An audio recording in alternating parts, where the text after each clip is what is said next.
All right, so hello and welcome. Thank you everyone for joining us today for the session on Changing the World One Cookie at a Time, a tale of using a passion for baking to serve others. I gotta tell you, the title just sucked me in right away. My name is Laura Wills and I'm the Associate Director of Alumni Relations. Thank you for participating in one of our virtual Alumni Week programs. It looks like everybody has muted themselves, so thank you for that. Jill has allowed some time for you to ask questions at the end of the presentation. I want to introduce Jill Graby Shuck. She's from the class of 1993. As a high schooler, she studied abroad in Germany, and at Dickinson, she majored in German and sociology and earned a teaching certificate. Combining her passions for teaching and the German language, during her junior year, she founded a club for fellow Dickinson German language students to teach German lessons in local schools. Tonight, she's going to talk about how she turned a passion for baking into a thriving small business and how she said yes to the unexpected opportunity to partner with Missions of Hope International in Kenya to help launch a baking skills training program, which is changing lives in an area where the challenges of life are often overwhelming. And with that, I'll turn it over to you, Jill. Okay, thank you so much. It is wonderful to be with you all tonight, and I'm not certain exactly what nudged you to sign up for this session. It might be that you love to bake, or perhaps you're interested in other countries and cultures. Maybe you have a small business, or you like to serve others. Whatever it is, I'm so glad that you are here. I also love that between all of us, we represent a wide range of years that we attended Dickinson and graduated. So I think that is really, really neat. And we have some Dickinson staff members joining us as well. And I am quite certain that between all of us, we would have many, many different stories to tell of our time at Dickinson and what it means to us.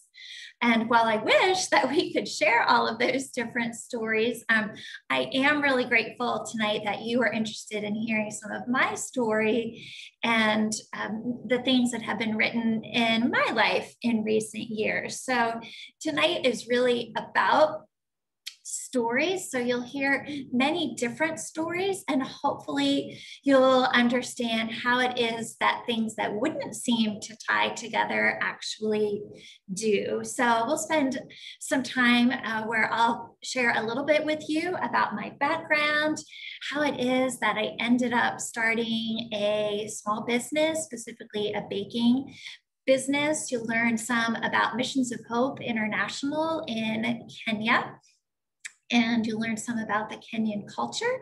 And then, like I said, you'll see how all of those things tie together in a way that I really never would have been able to imagine myself. So we're going to jump right in, and some of the things you'll hear tonight may seem kind of heavy when I share with you a little bit about what it's like in parts of Kenya. And you may think, well, how does that really tie in to a baking business? But I can assure you that it definitely does. So hopefully you'll be able to just use your imagination some. You'll also see a lot of pictures and a video along the way. And I hope that you're able to learn some new things. So what we're going to start out with tonight is I'm going to give you 3 different scenarios that if you can imagine waking up on 3 different days, and I'll kind of walk you through that, and then we'll move on to some other things. So scenario number 1 is that you've traveled about 17 or 18 hours by air to get to Kenya, and then you wake up early the next day, and you and your teammates are transported to the headquarters of an organization called Missions of Hope International, which is located in an area of Nairobi called the Mathari Valley. And on your drive to that area, you are taking in a lot of sights that you've never seen. You're driving on the opposite side of the road. Traffic is bumper to bumper, and I mean literally bumper to bumper. And so you just feel pretty fortunate that you even made it safely, because it's quite a drive and there are people everywhere and so much activity. And as you pull off one of the roads and you head into this area that you see on the screen called the Mathari Valley, you realize that although you knew a lot of facts about this area before arriving, when you actually see it and hear the sounds and smell the different things, it's quite kind of overwhelming in some ways. It's one of the largest slum areas in the world. There's about 1 million people packed into just a couple of square miles. These are homes that you see made of tin and wood and mud. There's no running water. There's generally little to no electricity. And most people's homes are about a 10 by 10 space. So whatever room you're sitting in right now, if you look around, you can imagine a 10 by 10 foot space. That's the size. So it is, as I said, just kind of really gets you at every level, and you feel some things stirring. And then later that day, you are really blessed to have an opportunity to walk with a social worker from Missions of Hope through these streets of the slums. And while you do that, you are very impacted by the many people who are smiling at you very warmly, little children who are running up eager to hold your hand and walk with you. And then you have what really feels like a privilege to be invited to come and sit in one of these homes and hear someone's story, hear about their struggles, also hear about their joys. You're invited to pray for them and just really connect with them. And so your heart starts to stir by what you are experiencing. So that is our first visual and situation to think about. Now, if we move on to our second item, which will be a photo of another area of Kenya. So if now you can imagine a few days later, you hop on a plane and you fly for about an hour from Nairobi to another area of Kenya. And as you're flying in, you look out and it's so barren as compared to the slums that you had seen. So it's really like a desert. It's almost always 100 degrees. It's dry, it's dusty. You feel like you've maybe stepped into pages of a National Geographic magazine. People are living in huts or homes made of mud. And again, though, they are very glad to see you. And once again, you have this wonderful privilege of being able to walk into the community and be warmly welcomed, and even invited to sit down outside of a hut on a mat and speak with other women who share with you some of the joys and challenges they have as parents and as really just trying to survive. So two very different extremes, and definitely a way of living that you've not experienced before. So you feel that something is tugging inside of you and you don't really yet know what exactly to make of it, but you know that in some way it should change your life and have a lasting impact on you.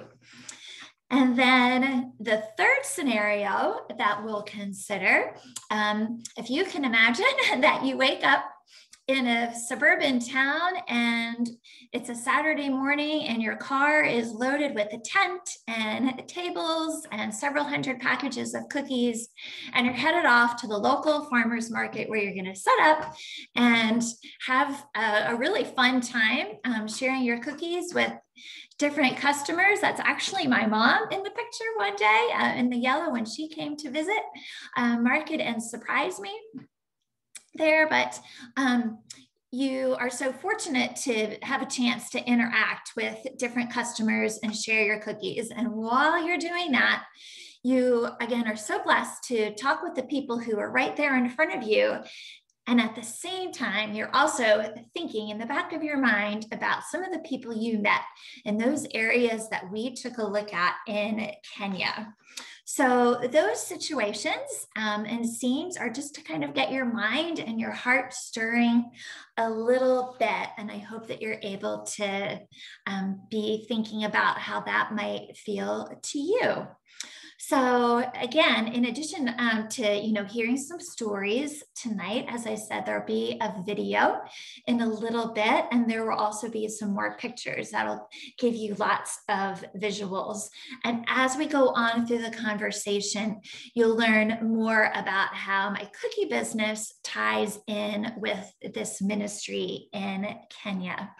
So as Laura said, I graduated in 1993 and had the majors of German and sociology, the teaching certification. I also married another Dickinsonian. My husband, Mike, is the class of 1990, an economics major, and he is continuing to work in that field. We've lived in a few different states, but we've now been in Maryland the longest. And we have 3 children who are in their early 20s. So also the timing of this really new adventure in my life is ideal as well. And certainly I think we all know that timing is a big factor in our lives when different opportunities present themselves.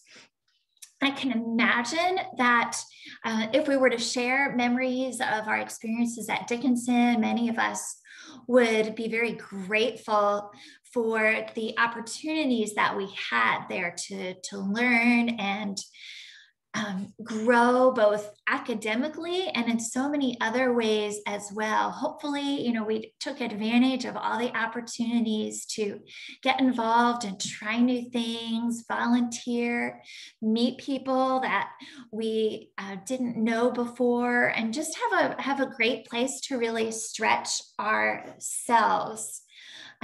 As Laura also mentioned, while I was a German major at Dickinson, I actually did not study abroad during my Dickinson years, but I imagine many of you did, whether for a semester or a year or a summer experience, or maybe at another point during your life, you have had an international experience at some point.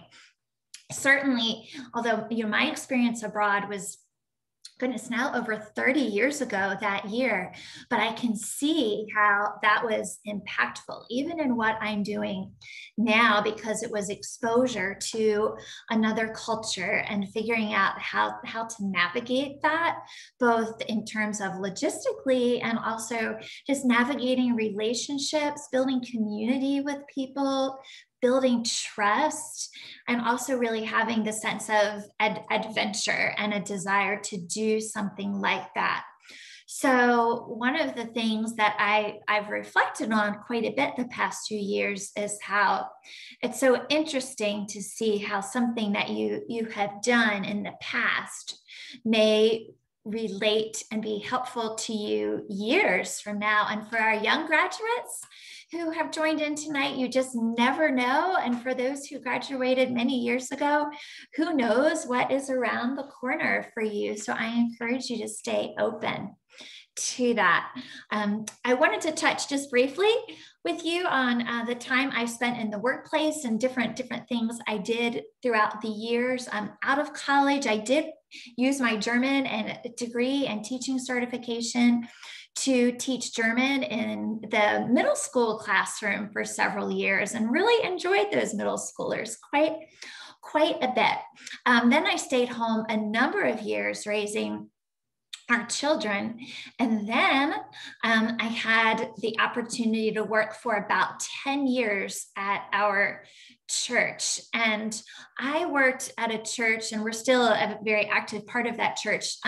It's considered a mega church. If that is a new term for you, it means a large church. So we have about 5,000 members, 4 campuses, a staff of over 100. So it's very much thriving, and there's quite a bit going on there. So I worked as the assistant to our executive pastor and really enjoyed that. And that was not a role that I would have anticipated having. But all of those different roles that I had the fortune of serving in gave me opportunities, certainly as a teacher, to work on lessons and curriculum and be in a classroom type of setting, a lot of planning, a lot of organizing. And in my role at the church, with a church of that size, we had a number of hospitality events. And while we could have ordered the food for those, it was always my preference to make things. So I'd say, please, can I make the meal for, guests who are visiting for the day? Can I make the dessert? And so that was something that I liked, and that never felt like a chore to me. It really brought me a lot of joy to do that. So, as I'm talking, I wonder what it is in your life that you like to do that maybe others don't like to do, but something that you enjoy, and it doesn't feel like a chore, but it feels like a passion. And there might be a way that you can use that to serve others. So I really didn't know throughout all of those years that one day all of those experiences would combine and be quite helpful during this particular stage of my life, and with the cookie business and with the connection to Kenya. So with baking, I grew up in Amish country in Lancaster County, Pennsylvania. So lots of good home style cooking and baking there. So that was my environment, and it was very natural for me to want to carry that on once I left home. So if I had an opportunity to bake something and take it into the school when I taught, or make a lot of different things for my kids and give it to their teachers. And then when I worked at the church, I would, like I said, want to make things all of the time for that, and just really enjoyed it. And maybe some of you have had the experience in your life where people encourage you with something and they say, oh, have you ever thought about having a business, or you should open a little shop, or what if you did this or that? They kind of want you to take that skill or passion to the next level. And that just really planted a seed in my mind, but I didn't want to have the commitment of opening a storefront. That seemed like a very big commitment that I wasn't necessarily ready to take, but just always kind of wondered, is there something that I could do with my baking? So eventually I did do something. And the way that happened, it's kind of ironic, is when I worked at the church, every year we had to set goals. And many of you in your workplaces may need to do that when it's time for your annual review or something like that. And we were required to set both work-related goals and also personal goals. And one of my personal goals, this was in 2016, so 5 years ago, was to figure out if there was a way that I could sell my baked goods, but not need to open a store in order to do that. Could I do it from home? So that was one of my goals. Well, I'm very much kind of a rule follower type of person. So I knew that I needed to follow up on these goals. And I did some research, and sure enough, I found something called the Cottage food industry. So if having a little business or something with food is of interest to you, you might want to jot that down. It's called the cottage food industry. And you would look it up along with whatever state you live in. Every state has a different set of cottage food industry rules and regulations. They're more strict in some states than others.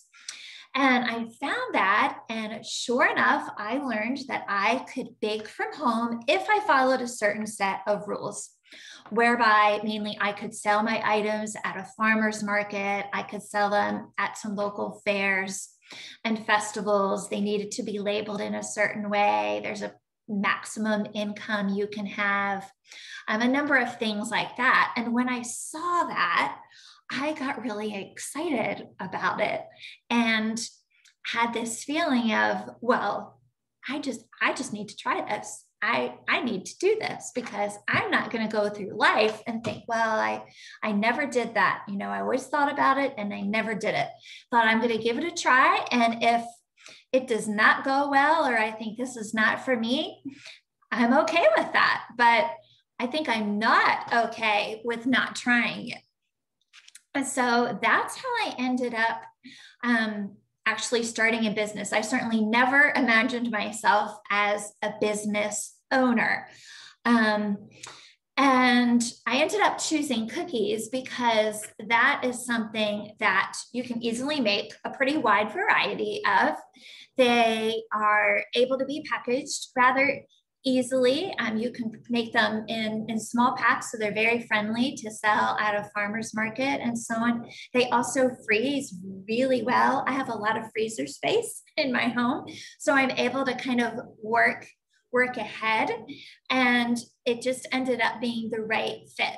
So I want to include in that, so I do not have professional training. It's really just that I taught myself and used my own, passions and practice and interest. And so that is how and why I started the business. So now we'll take a quick peek at a photo of little packs of cookies. So that gives you just that's a little glimpse of what they look like at market. And each week I take about 15 to 20 varieties, and it's really fun for people to pick and choose. I have a lot that are traditional, and then a lot of fun and unique twists. Certainly this is my 5th year, so the business has grown. You'll be hearing more about that tonight. And one of the things I love about it the most is that people are eager to pick out their cookies, but while you have that little exchange, you also connect. And I know that people really enjoy that as well. So right from the start, I had this sense that not only was it going to be a baking business, but there also felt like there could be some sort of ministry component whereby you're reaching out and you're connecting with others and you're doing some sort of good. I just didn't know exactly what that would look like, but that ended up deepening, as you will hear, with a connection that ended up occurring that connected my cookie business to Missions of Hope. So one other piece I wanted to mention to you is mission trips. So that's changing gears somewhat. Perhaps some of you have had the opportunity to go on a mission trip, whether domestically or internationally. Again, as a member of a large church, and there are certainly lots of mission trip opportunities that are not necessarily associated with the church, but otherwise. My first several trips were to the Dominican Republic, and I really enjoyed really all the different aspects to that, and especially some of the trips we focused on women's ministry. I loved that.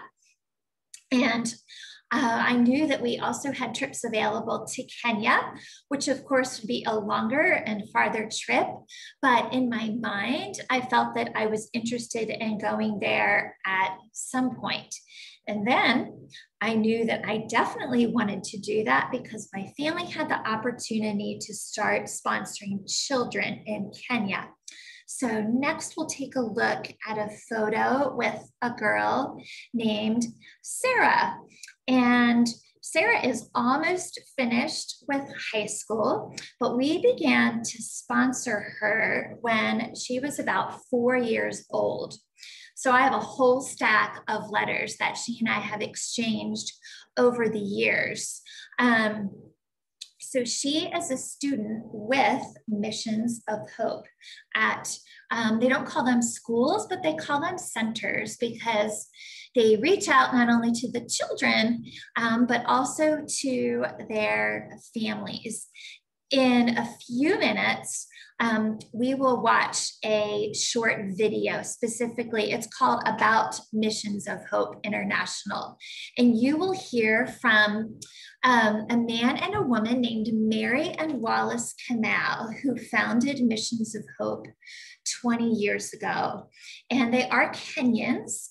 They had lived outside of Nairobi, but then went into Nairobi as young adults, just out of college. And they saw the slum area that I showed you earlier, and they had not seen that before. And they realized that the people living there really had very little hope for their future, very different or very difficult living circumstances. And most of the children there also had no educational opportunities, and they felt called to change that. So they began by rounding up 50 young children who were considered to be some of the neediest children in that slum area. And they found a 2-room building that they could rent and said they wanted to start teaching these children and get them into school. And they recruited volunteers to do that. Well, very quickly, they built a wait list that was pages long of other families who wanted their children to have this incredible opportunity. And so they knew they needed some help with that. So they were able to connect with some organizations and some churches, mine being one of those, who said, yes, we would like to help sponsor these children because we believe in what's happening here so that more children can be in school. So we started with Sarah at a young age, and basically what we do when we sponsor, what is covered through the sponsorship is her uniform, her education, 2 meals a day, which is vital. It may be the only meals that these children are having. Their books, their teachers' salaries. Families do have to pay a little bit just so that they have some, some skin in the game, but these families mostly earn literally $1 a day.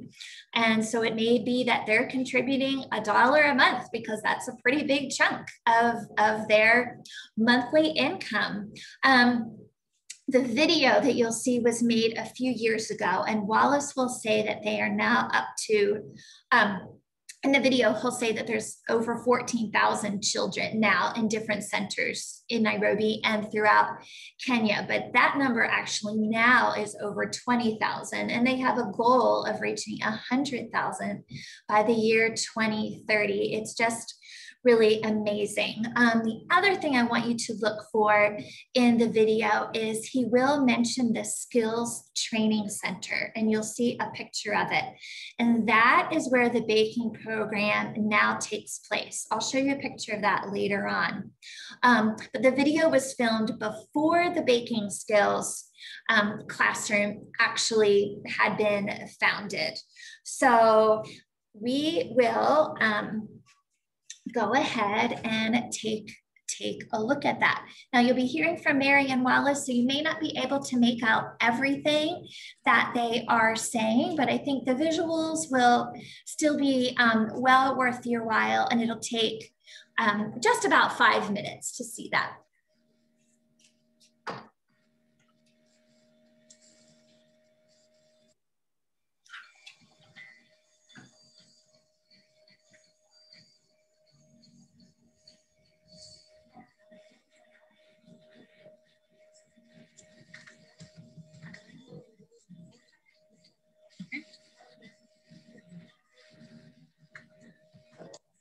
Are you able to turn up the volume? That's it.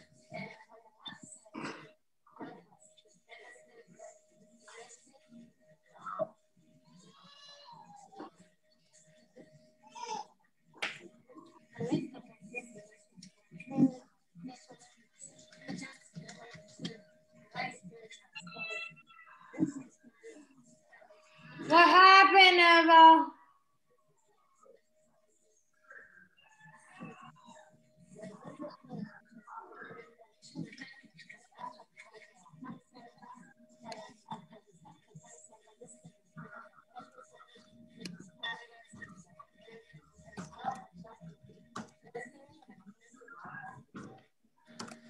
All right, I'm gonna see.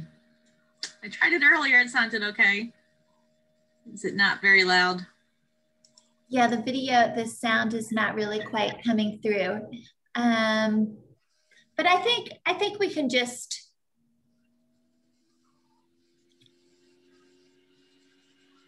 let's see, we can keep playing it.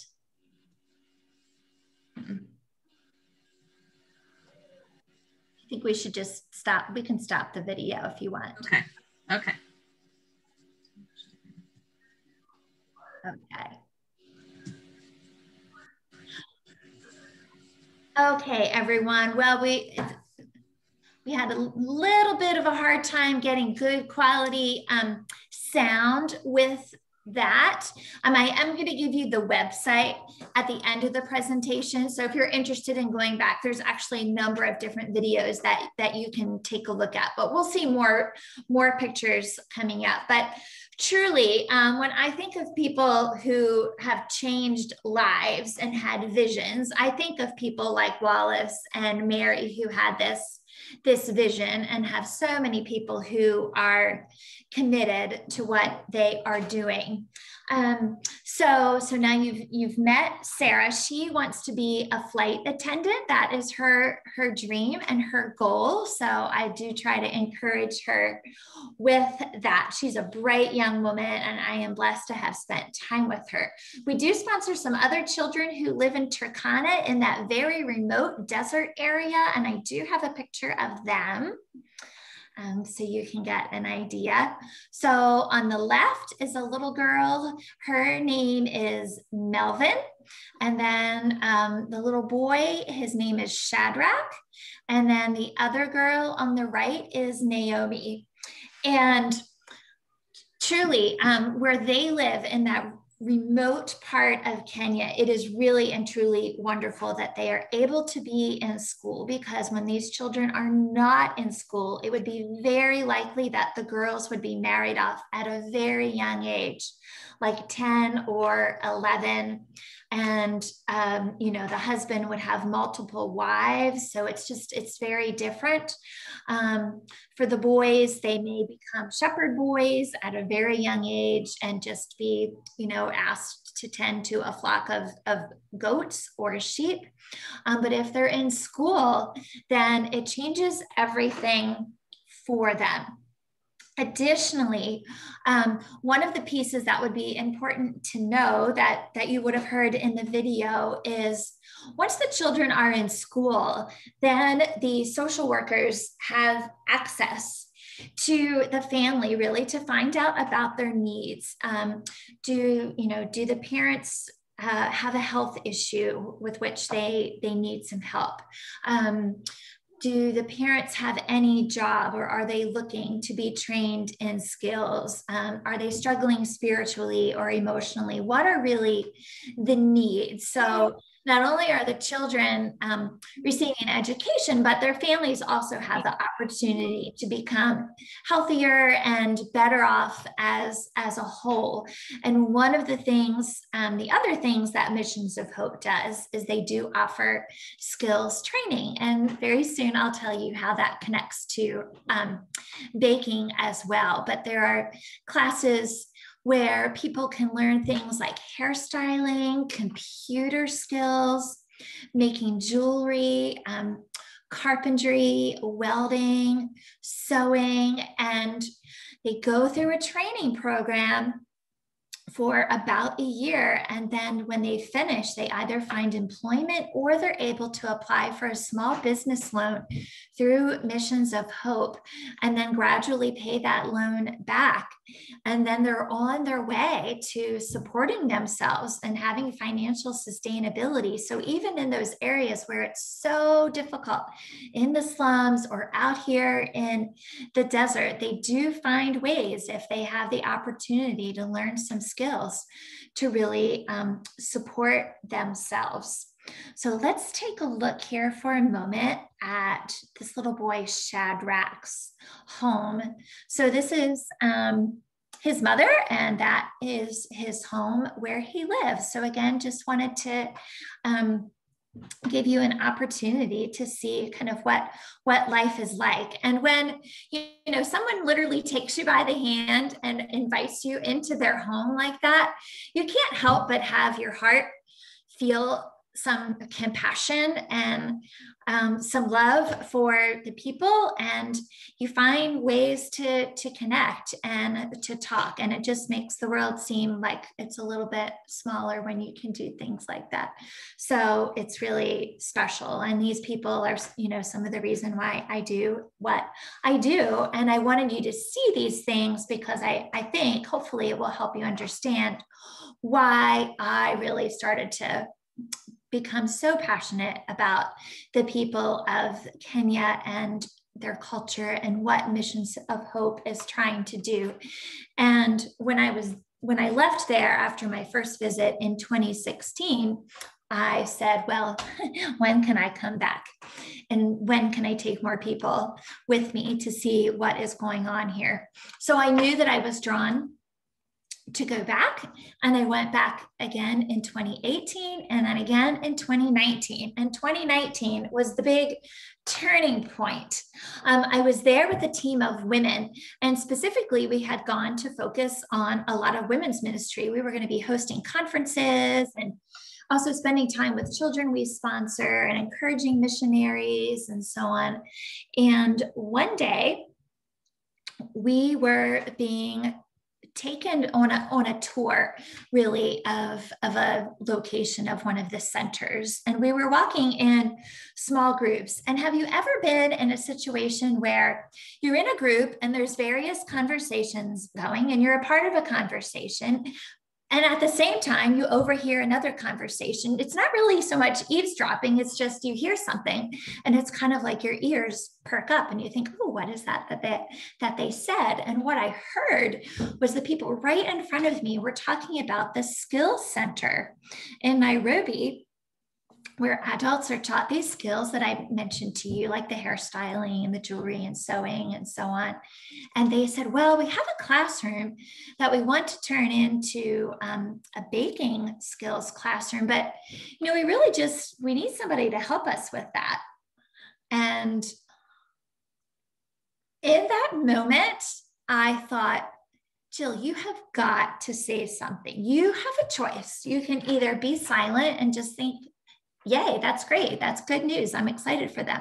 Or you can speak up and you can express an interest in what they're doing. So that's what I did. Later that day, I had a chance to speak with Mary, who you briefly saw in the video. She's the woman who founded Missions of Hope. And we knew each other, but she had, at that point, did not know that I had a baking business. And I said, oh, Mary, I heard that you're interested in having a baking skills program. Could you tell me a little bit more about it? And oh, by the way, at home, I have a baking business where I sell cookies. And she said, oh, Jill, she said, we have this space, but we just need somebody to get the ball rolling. We want someone who can help us plan out the next couple of years and who would have some experience with that, and who could help us dream and have a vision for the future and do some research and develop a proposal. And would you want to be that person? She said. And I had no doubt that I wanted to say yes to that opportunity. Certainly I needed to talk about it with my husband because it would involve going, 2 or 3 times a year for the next few years to provide some in-person support and encouragement. And we very strongly felt that the time in our lives was the right time for me to say yes, and that we could see all of those different things from my background that had prepared me for this particular time.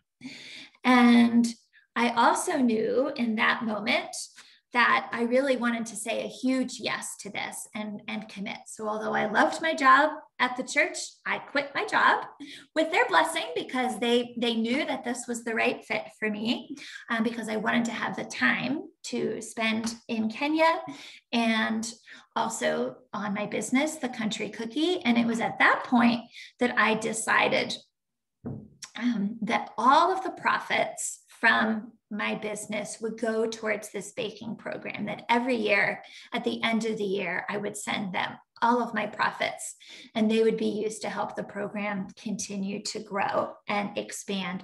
So that was really a turning point and a moment where I felt certainty. So one of the things that, I want you to think about is you might not have a big aha moment, and it doesn't mean you need to go halfway around the world, but pay attention to those times where you feel a nudge or a little tap or something even stronger than that. Just pay attention to that and maybe have a conversation with someone and see what that may lead to for you. So we're going to take a look at a few more pictures. So about 6 months later, I went back, and in between those times, so this picture now is the fall of 2019. So during those 6 months in between, when I was asked to kind of be the lead person on this, I came home and I did a lot of research and wrote a pretty lengthy proposal and sent that back. And it included that I would come again and have a trip that would be focused on researching and getting things ready to go to the next level. So this gal that I'm baking with, her name is Charity, and she works for Missions of Hope. She works on special projects. And I got there and I was going to be there for about 3 weeks. And she said that she was going to be my person for the visit, that the baking program was going to be her special project during that time. So she and I had a blast together. We went to a lot of supermarkets, a lot of bakeries. We met with bakers, did a lot of pricing of materials. We're actually in the baking classroom that had been set aside. So we spent some time there. Kenya and Nairobi are at a different altitude. So for all you bakers, you may know that you need to adjust things like flour and sugar and baking soda and baking powder when you're baking. I had never needed to do that in Maryland, but I knew I would there. So there was some experimenting. Also thinking about ingredients. For example, butter is expensive here, but there it's super expensive. So what would be some creative substitutes that could be done there? And you might be thinking, well, is there even a need for baking with some of the places that I've shown you? Is there even a demand? And surprisingly, there's more of a demand than what you would think. Many people will grab just a little baked good for their kind of breakfast in the morning. So there's a demand for just very simple baked things. People also love cakes for special occasions. Their sweet tooth is a bit less of a sweet tooth than Americans generally have. So it's also kind of toning things down and maybe eliminating frosting or just having a really light touch with that. So trying different flavors. There's also a pretty big tourism and hospitality industry, and those places are looking for people to work for them in their kitchens to bake desserts. And there's also a lot of opportunities just along the street to set up a very small shop there. So one of the things that was really fun about Charity is at the end of my time, she said, well, Jill, I have to tell you that when you first came and I knew that, we were going to be spending all this time baking, I was excited about the baking program, but my interest in actually baking and trying recipes was only at about 10%. And then she said, but I had so much fun learning that by the time we finished, I am at a 95%. I love it. I'm so excited for these students. So that was really encouraging and just fun. And it was important to spend that time there because time helps build trust and respect. And if you're working together, you all know that that is very, very important. So the next picture is just another picture of the classroom. So I wanted you to be able to see the oven. It is powered by, it's very interesting. I've never seen one like it. It can be either gas or electricity. So there are a couple of different options for it. So now you can see part of the classroom. So it was really a pretty nice space. And through a series of events, they were able to have the oven there. It did take us a little while to get it figured out, but we did.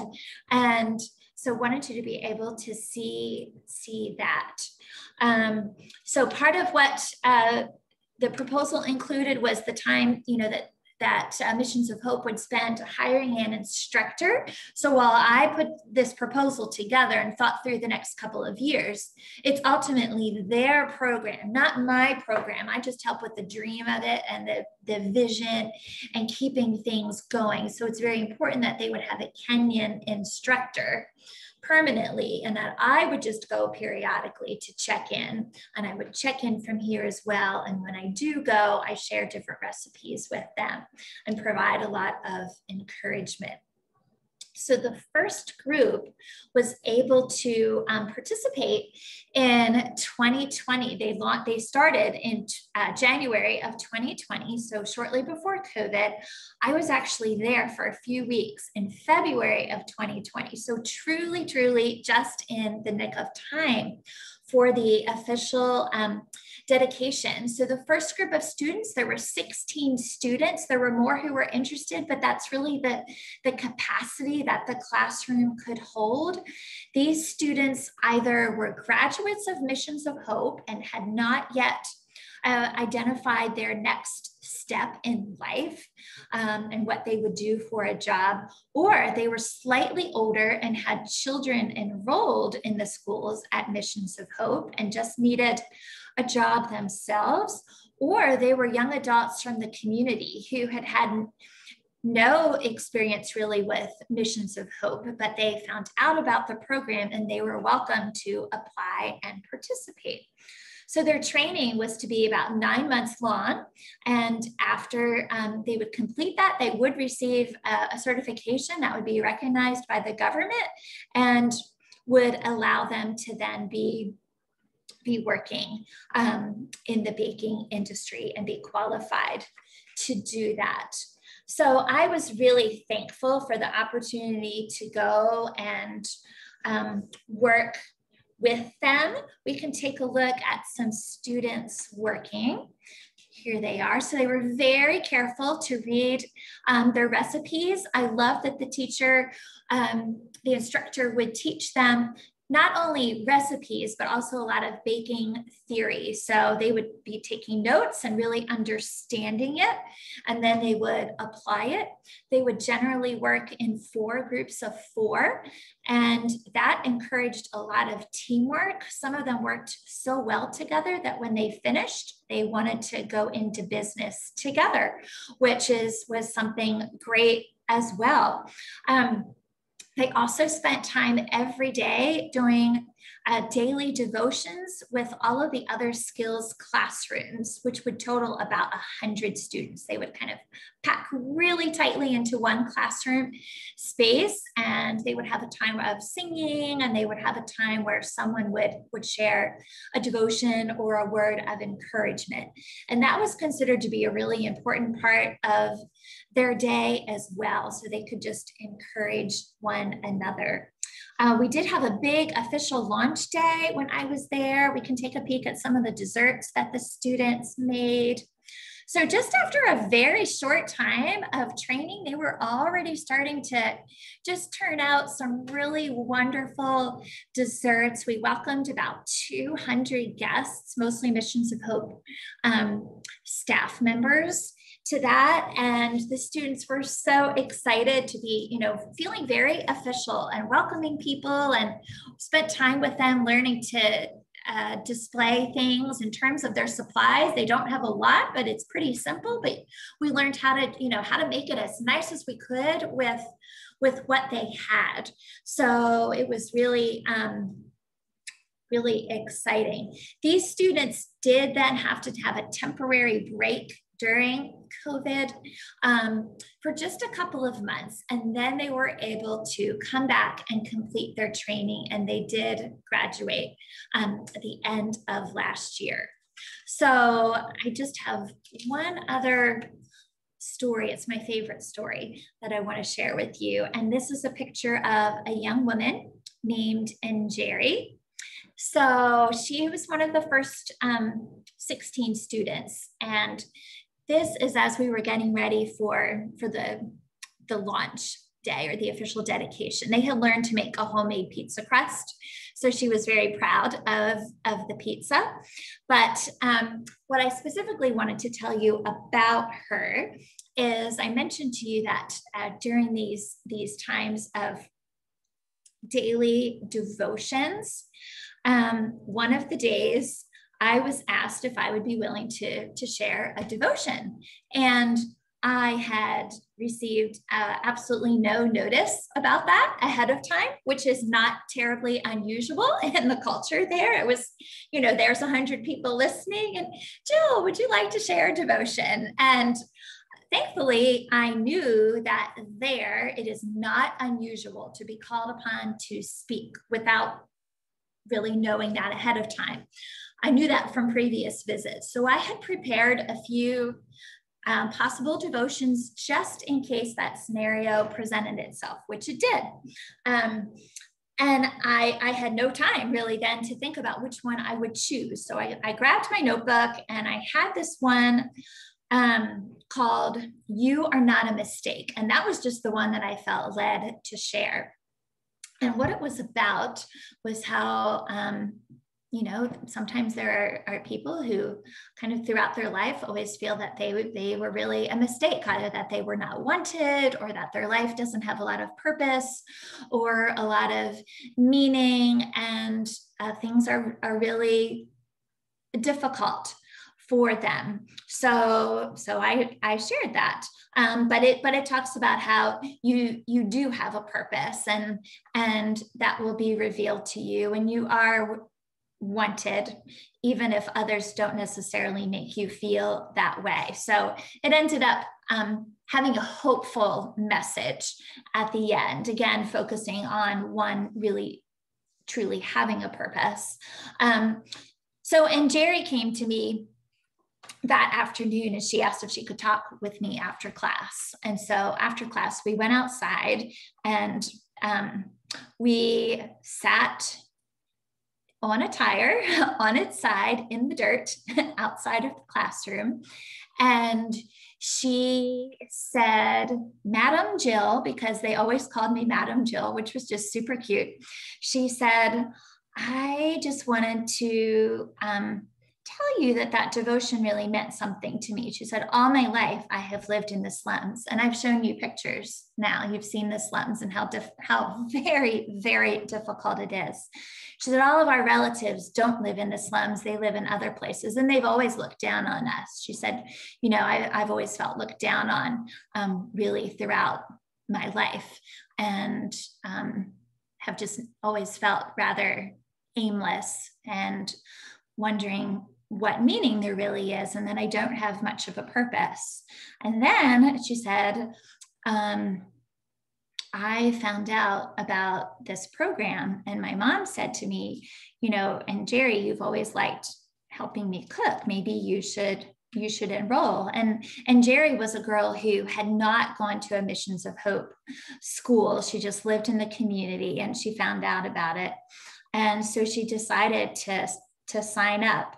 And she said, "You know, for the first time in my life, I feel like I have a purpose. I feel like I have hope. I'm excited to get up and have something meaningful to do. And there is something for me. And so I think about her so often, and she is one of the reasons why I do what I do. So it's really because of, and Jerry and others who are like her. So I'm really very thankful for that. So the program is continuing to grow. I'm going to show you the site for the second location. So this is back in Turkana, in that really rural area. So that this will be the second site. This is a high school that was actually built pretty recently, and there will be a baking classroom and some other classrooms that'll be adjacent. It's a pretty big property adjacent to this building. And it's just really miraculous that this area is starting to thrive because of the work that Missions of Hope is doing.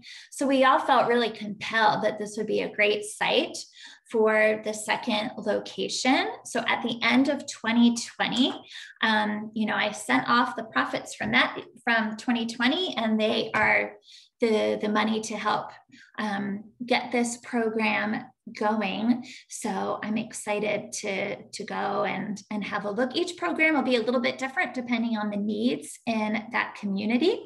But the really neat part about this being at Turkana is that some of the baking students who will enroll will have had very little education, but the hope is that they will be able to actually attend some classes at the high school, either before or after the baking portion of their day, so that they can learn whatever it is they're able to learn, but just to be have the blessing of being able to get some classroom education. And then we also hope that some of the graduates from the high school will enroll in the baking program if that's the future that they would like. So I do look forward to going and seeing that in action and thinking about future sites as well. The country cookie itself has grown over the years, and now I've had the opportunity to share with my customers, the bigger purpose. So COVID, actually last year's market was very busy. I think people didn't have a lot of other places they could go at that time. So I was very thankful for that. And it continues to grow. And I've even taken some vendors from market with me to Kenya. I've canceled 4 trips in the past, little over a year. So currently I'm hoping to go in September and be back there and see what is going on. So I just, I really hope that you've been able to learn some things. And I think Dickinson prepared us all so well to use our different skills and our passions, whether it's right in our own neighborhood or somewhere around the world. You just never really know what is ahead. There's some information if you're interested in reaching out to me with any follow-up information, or if you want to learn more about Missions of Hope, I encourage you to do that. And I think we have just a few minutes if anybody has questions. And again, you're welcome to reach out to me in the future with any questions as well. Well, yes, if you have any questions, please just unmute yourself and you can feel free to ask Jill, or if you want to put it in the chat, I'm happy to ask her.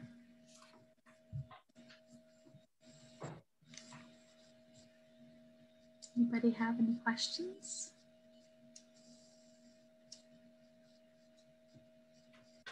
Okay, what's your favorite cookie? Ooh, my favorite cookie. Oh, that's great. I get asked that a lot. I put something in the middle of a lot of cookies. So I have a dark chocolate that has a peanut butter cup stuffed in the middle. I really like that. There's a peanut butter that has a Snickers stuffed in the middle. That's a good one. Ginger pistachio is pretty high up there on the list. You talk about 2 centers. Where is the first center? Because the one you mentioned is Turkana. What about the Yes. Great question. The first center is in one of the areas in Nairobi, and it's actually called Kariobangi. So it would be, it's really there are some different slum areas, and it is in one of those in Nairobi. So definitely two very different extremes for sure within the country. Al and Debbie said, great presentation and wonderful mission. We hope you get back there soon. Oh, thank you so much. Have you had any interaction with the Leaky establishment in Turkana, where there's a huge site for paleontologists and discoveries of fossils? No, have you been it's there? Huge. It is huge, and it is in Turkana. And I just wondered if there was any interaction. I have not, but I love Turkana. I would like to spend some extended time there. That would be really interesting to find that out.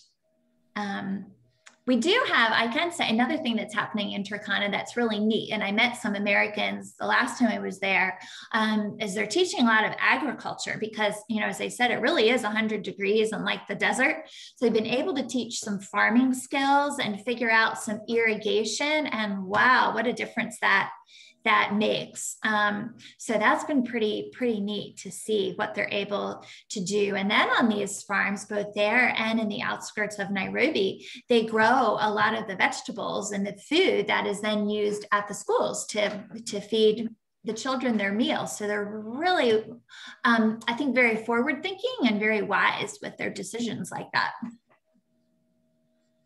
What was the name of the tribe of the when you took us from Nairobi, you took us out to the country with the various huts? What particular tribe was that group, and where was that? Yes, so that is also in the Turkana region. So I don't know the name of their exact tribe, but you are correct that there are definitely lots of tribes throughout the country. And it's interesting to learn about some of their traditions and so on, and whether they get along or don't get along. Something like 27 tribes. Yes. And lots of different languages, you know, within the country, different dialects for sure. So people from one area people in Nairobi don't necessarily know what the people in, you know, Turkana are speaking. Now, the children in school learn very excellent English. So, you know, there's children I sponsor, I can sit and have a conversation with them. It's fun to learn some Swahili, but you know, that's very basic skills for me, but to actually have a conversation, those children are able to do that, which is great for them for the future. Jill, what's the male-female ratio of participants? Oh, that's a great question. In the baking program? Yes. So the first group, it was 12 females and 4 males. So, and definitely more women in general at the skills program, but there are some men who also are in the sewing and in the jewelry making. And I was excited to have those men in the baking program, and they were very enthusiastic participants for sure. Cindy says, thank you. This was a great presentation and I enjoyed hearing your story. Good luck with your next steps. My pleasure. Thank you very much, Jill. Thank you. Thank you so much for joining in, everyone. Thank you. Yes, Jill, thank you. Thank you for sharing your story. We appreciate it. And thank you all for joining us tonight. Yes, thank you. Thank you, Laura. Bye-bye. Bye. Bye.